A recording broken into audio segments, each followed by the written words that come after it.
السلام علیکم ورحمۃ اللہ وبرکاتہ۔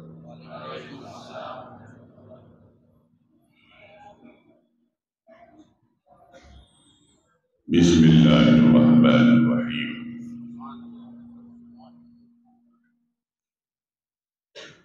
الحمد للہ رب العالمین، والعاقبۃ للمتقین، والصلاة والسلام علی سید الانبیاء والمرسلین، وعلى آلہ وصحبہ اجمعین، اما بعد، اعوذ باللہ من الشیطان الرجیم، بسم اللہ الرحمن الرحیم۔ ان اللہ وملائکتہ یصلون علی النبی، یا ایھا الذین آمنوا صلوا علیہ وسلموا تسلیما۔ اللہم صل علی سیدنا جد الحسن والحسین، وعلی آل سیدنا جد الحسن والحسین۔ آواز تھوڑا کم کیجیے۔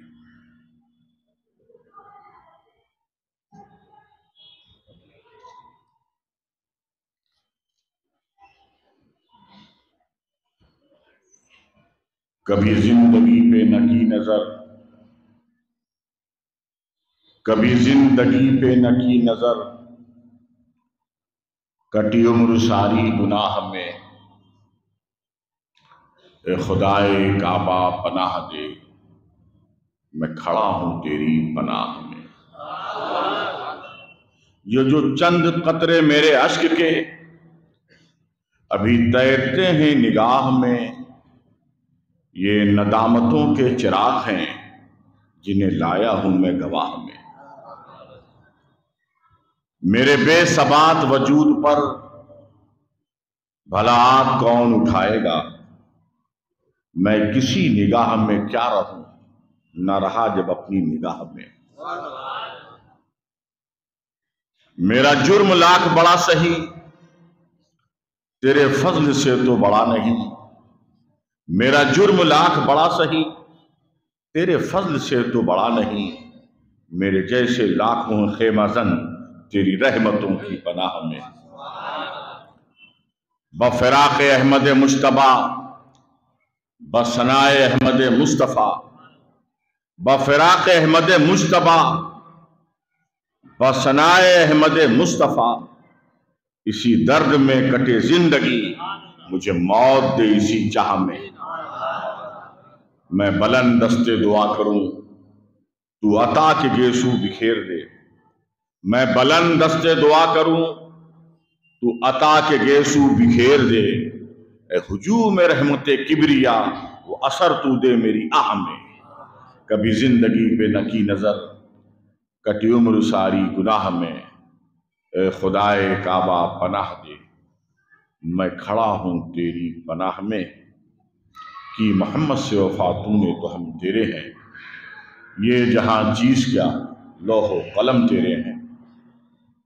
بارگاہ رسالت والد رسالت میں حج درود شریف پڑھ لیجئے۔ صلی اللہ علی النبی الامی والہ صلی اللہ علیہ وسلم، صلاۃ و سلام علیک یا رسول اللہ۔ ایک مرتبہ اور حضور شریف پڑھ لیجئے۔ صلی اللہ علی النبی الامی والہ صلی اللہ علیہ وسلم، صلاۃ و سلام علیک یا رسول اللہ صلی اللہ علیہ وسلم۔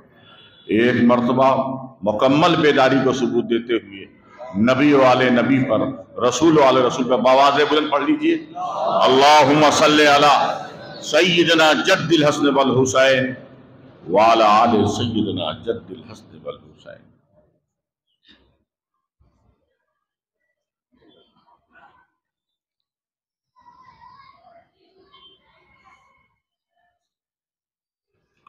وقت بہت کم ہے، مختصر ہے،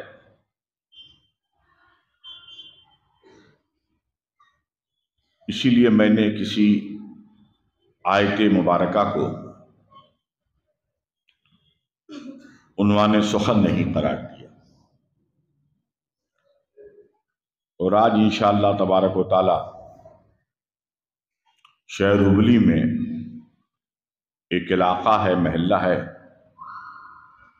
جو سونیا گاندھی سے منسوب ہے، سونیا گاندھی نگر کہلاتا ہے۔ وہاں پر آج ایک عظیم الشان کانفرنس حضور مخدوم سلطان اسد جہانگیر کے نام سے منسوب ہے، وہاں پر تفصیلی خطاب ہوگا۔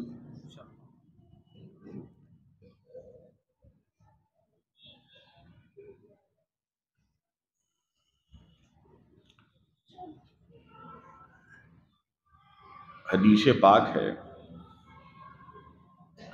من عرف نفسہ فقد عرف ربہ۔ اس کو صوفیاء کرام نے اپنی کتابوں میں اس کو کوٹ بہت جگہ کیا ہے، اور آج اتفاق ہے کہ ہم ایسی مسجد میں نماز کے لیے حاضر ہوئے ہیں جو قطب ہبلی حضرت سید شاہ فتح ولی سے منسوب ہے۔ تو ہم نے سوچا کچھ بات عارفانہ کر دی جائے، صوفیانہ کر دی جائے۔ من عرف نفسہ فقد عرف ربہ، جس نے اپنے آپ کو پہچان لیا، جس نے اپنی ذات کو پہچان لیا، اس نے اپنے رب کو پہچان لیا۔ کیا مطلب؟ جیسے جیسے آپ کو اپنی معرفت، اپنی پہچان ہوتی جائے گی، ویسے ویسے آپ کو خدا کی معرفت ہوتی جائے گی۔ جو جتنی گہرائی کے ساتھ، گہرائی کے ساتھ، گہرے مطالعے کے ساتھ اپنی ذات کو پہچانے گا، اتنی گہرائی کے ساتھ اسے خدا کی معرفت ہو جائے گی۔ اپنے کو پہچانو تو بھاؤ ہو۔ پہچاننے کا بہت سا طریقہ ہے۔ ایک طریقہ یہ ہے اپنے وجود کو پہچانو۔ تمہارا وجود، تمہاری تخلیق کیسے ہو، کہاں سے تمہارا آغاز ہوا اور کہاں پوری تخلیق کا انجام پہنچا۔ پہلے تم عالم ارواح میں تھے، روحوں کی دنیا میں۔ رب تبارک و تعالیٰ کی مشیت نے چاہا تمہارے اس روح کو جسم کا لبادہ، جسم کا لباس پہنا دیا جائے۔ اس کے لیے تمہاری ماں کا کوکھ، بطن و پیٹ کا انتخاب ہوا، اور اسی پیٹ سے تمہارے جسم کی تخلیق کا آغاز ہوا۔ تمہارے ہاتھوں کا، پیر کا، کان کا لتڑا ہوا، اور پھر تم بنتے گئے۔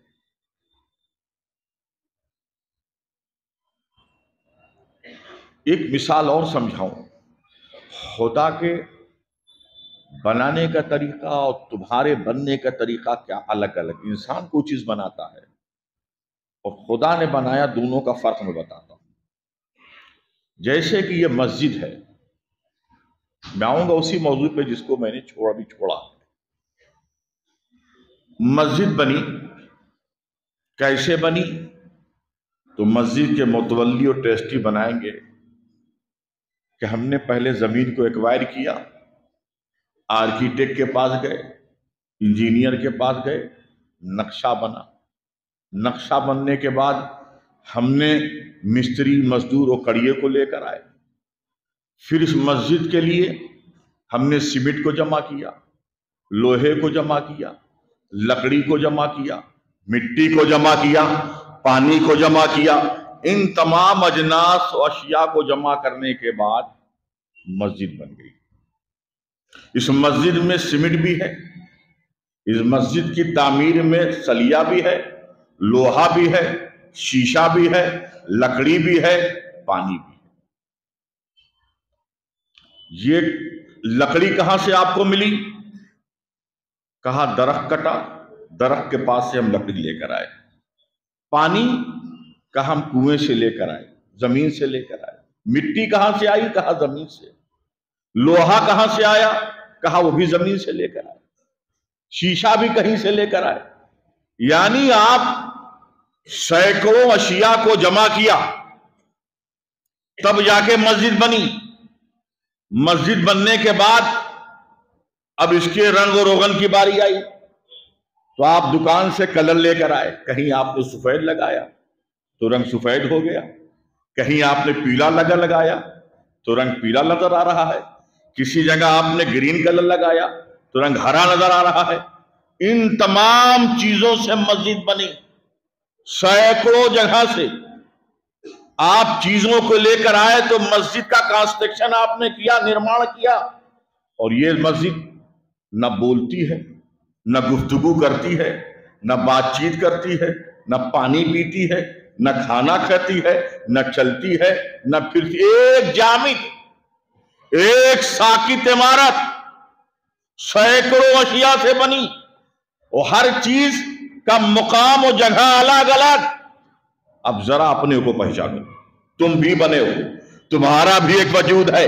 اگر مسجد کا وجود ہے، بلڈنگ کا وجود ہے، مکان کا وجود ہے، تمہارا بھی وجود ہے۔ تمہارا وجود کیسے بنا؟ ایک لکوڈ، ایک نطفہ، ایک قطرہ ماں کے پیٹ میں گیا، اور ماں کے پیٹ میں جانے کے بعد پورا انسانی وجود بنا۔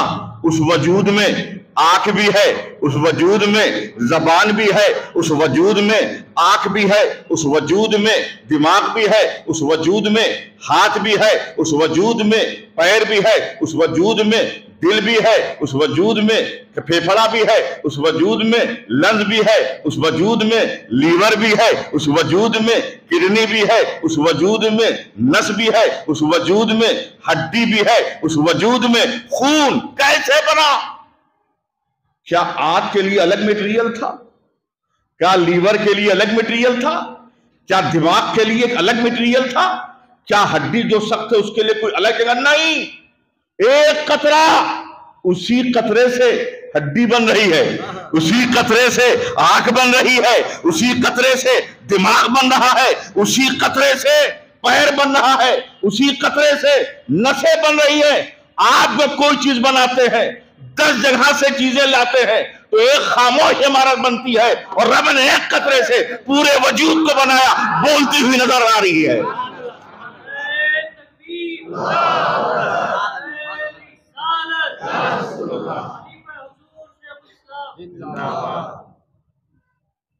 ایسا وجود آنکھ ہے، دیکھ رہا ہے وجود آپ کا، سن رہا ہے آپ کا وجود، سوچ رہا ہے آپ کا وجود، بول رہا ہے آپ کا وجود، چل رہا ہے آپ کا وجود، اٹھا رہا ہے آپ کا وجود۔ آپ دیکھیے، ایک لکوڈ ہے، اس سے سخت قسم کی ہڈی بن رہی ہے، اور ہر ہڈی کا معاملہ الگ ہے۔ گلے کی ہڈی نرم، دانت کی ہڈی سخت۔ اچھا، اس میں بھی دیکھیے رنگ، آپ دیکھیے، کسی کا رنگ سفید ہے، کسی کا نمی ہے، کسی کا کالا رنگ ہے، کسی کا پختہ کلر ہے۔ کیسے بنا؟ کیا کسی نے پینٹ کیا؟ نہیں، اسی لکوڈ سے رنگ برنگ رنگ۔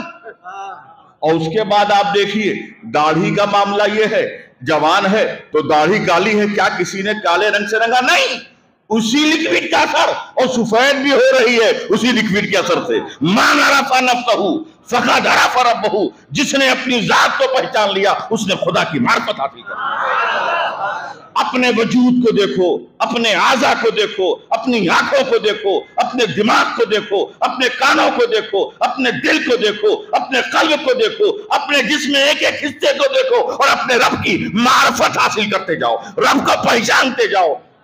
پہچاننے والوں کا نام کون ہے؟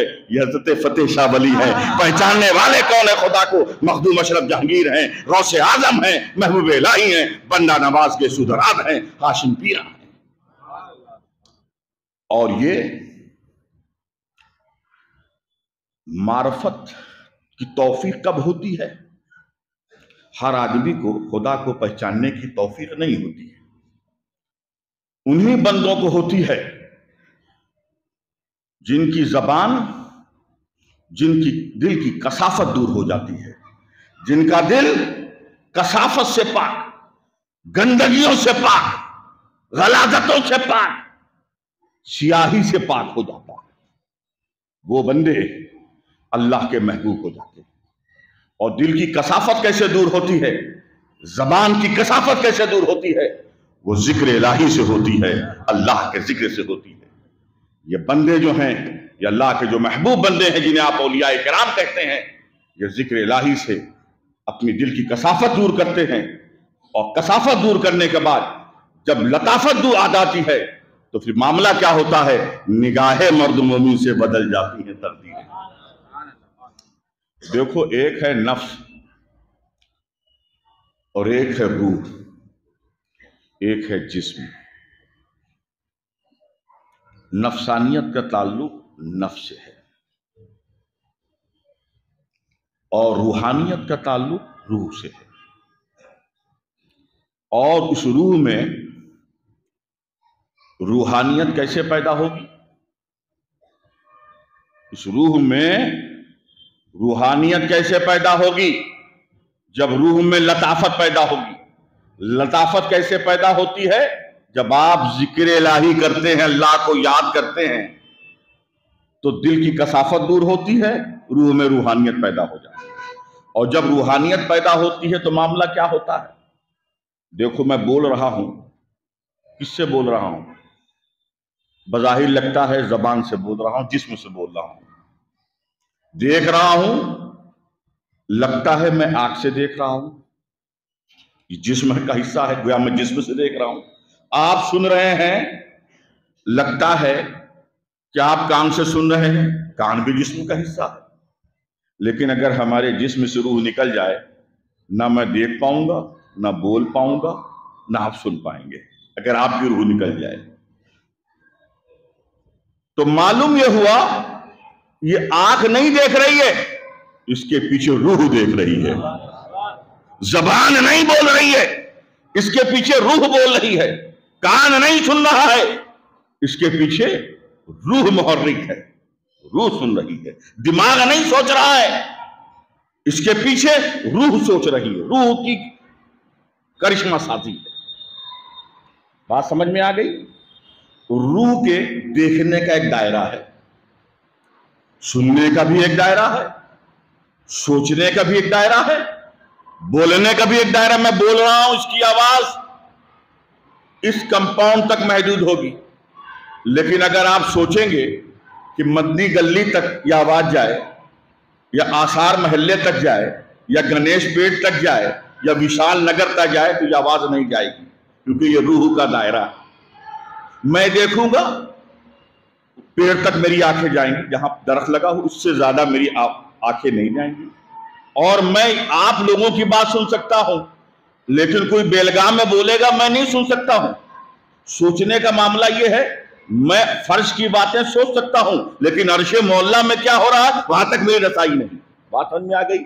تو گویا روح کے سوچنے کا، دیکھنے کا، سننے کا ایک دائرہ ہے، لیکن جب اسی روح میں توجہ چاہتا ہوں، جب اسی روح میں روحانیت داخل ہو جاتی ہے، جب اسی روح میں روحانیت داخل ہو جاتی ہے، دائرہ بڑھ جاتا ہے۔ دائرہ اتنا بڑھ جاتا ہے کہ حضرت فاروق اعظم مسجد نبوی میں منبر رسول پہ کھڑے ہیں، وہ حضرت ساریہ نہاون میں، مقام نہاون میں جنگ کر رہے ہیں، خطبہ کرتے دیتے حضرت عمر بن خطاب کہتے ہیں، یا ساریہ الجبل، یا ساریہ الجبل، اے ساریہ پہاڑ کی طرف آؤ، اے پہاڑ کی طرف آؤ، ساریہ یہاں سن رہے ہیں، اور 300 میل دور مقام نہاون پر وہ سن رہے ہیں، یہ بول رہے ہیں، یہ روح سے نہیں، یہ روحانیت بول رہی ہے، یہ روحانیت تھی۔ اسی طریقے سے آپ دیکھ لیجئے پانی نہ کسی کی گفتگو سنتا ہے، نہ تالاب سنتا ہے، نہ سمندر سنتا ہے، نہ دریا سنتا ہے، لیکن عطائے نبی خواجہ معین الدین چشتی نے انا ساگر سے کہا تھا، اے پانی، اے ساگر کا پانی کٹورے میں آ جا، سن کے کٹورے میں آ گیا۔ یہ روحانیت ہے، یہ روحانیت ہے۔ اسی طریقے سے آپ دیکھیے، ایک انگلی ہے، یہ انگلی سے نہ پھل کٹ سکتا ہے، کچھ نہیں ہو سکتا اس انگلی سے، یہ انگلی ہے، اس سے کچھ نہیں ہو سکتا ہے، لیکن اسی انگلی میں جب روحانیت پیدا ہو جائے اس کا کمال دیکھوں۔ جب نبی کی انگلی میں روحانیت تھی تو اس روحانیت کا حال کیا ہے؟ چاند کے 2 ٹکڑے ہو گئے، چاند کے 2 ٹکڑے ہوئے۔ میرے نبی نے چاند پر انگلی نہیں رکھا، میرے نبی نے چاند پہ انگلی نہیں، اشارہ کیا، اشارے میں یہ طاقت ہے۔ تو نبی کے اشارے میں جب یہ طاقت ہے تو نبی کتنی طاقت والا ہوگا، کتنی عظمت والا ہوگا۔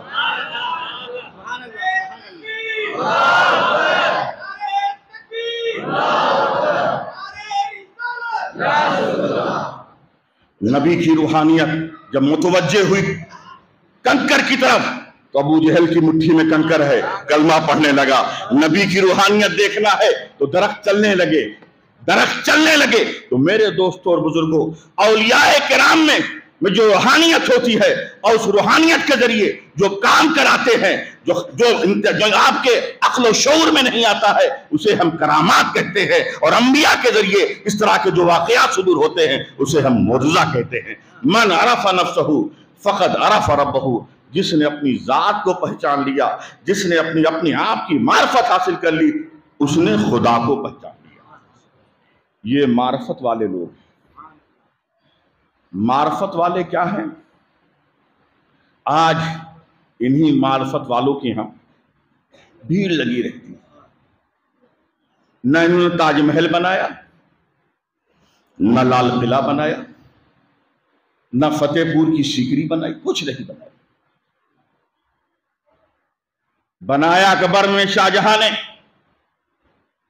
مغلیہ بادشاہوں نے، اساطین نے، لیکن آج ان کی مزار پہ کوئی فاتحہ پڑھنے والا نہیں۔ لال قلعہ بنایا، کوئی فاتحہ پڑھنے والا نہیں۔ تاج محل بنایا، کوئی فاتحہ پڑھنے والا نہیں۔ بڑے بڑے قلعے بنائے، کوئی فاتحہ پڑھنے والا نہیں، کیا جانے والا نہیں۔ کوئی اولیاء اللہ نے کچھ نہیں بنایا، لیکن لوگ ان کی بارگاہ میں کیوں جا رہے ہیں؟